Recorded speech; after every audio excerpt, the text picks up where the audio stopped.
Hey, LLC students. You haven't started yet. It's recording. Oh, it is? Yeah, do you want me to record you? No. All right, sorry about that. I was interrupted by my 7th grader, Alex. I was talking So, this is, like I said, down here at the bottom, you'll see it's for level 1 students. Our anchor chart, once again, this is a review, stuff we covered early in the year, but we want to keep stuff really simple, and this is pretty basic stuff we're starting with. Anchor chart will help them throughout the unit. Remember, this unit will be good for 2 weeks, and later on this week we'll post and message out ways to turn in your work. That's how we will be taking attendance, is through work turned in. So numbers and shapes on the anchor chart. We're going to work on this pretest on Monday, so they have to circle the correct answer, copy the numbers.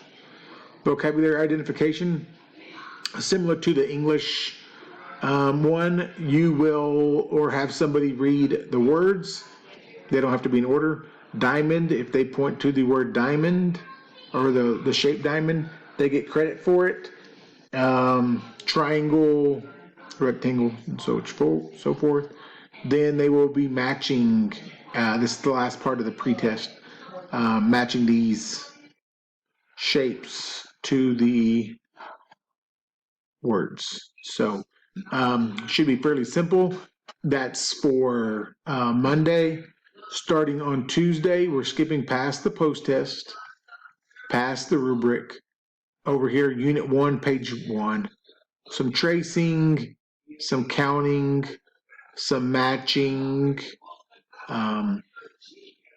Page 2, once again, tracing. We're going to count and match. 1, 2, 3 flags, match. Then find all the number 4s. So fairly simple, pretty basic stuff, but good review, good work for your students. So thank you. If you have any questions, feel free to text me, Facebook message me, add a comment down below on the Facebook page, and we will do our best to help you out. Thanks. Have a great day.